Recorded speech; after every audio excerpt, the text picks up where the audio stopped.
দোকান এটা কোন থেকে করছেন না কাম করে কি এত দোকান করেন যায় সব মানুষের সোশ্যাল কন্ট্যাক্ট বেচছে খাইতেছে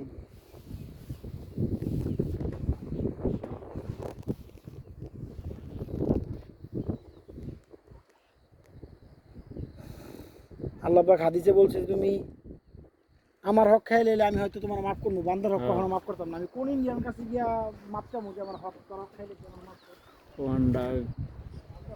five chile, wow, too much nice. I'm not so the fair.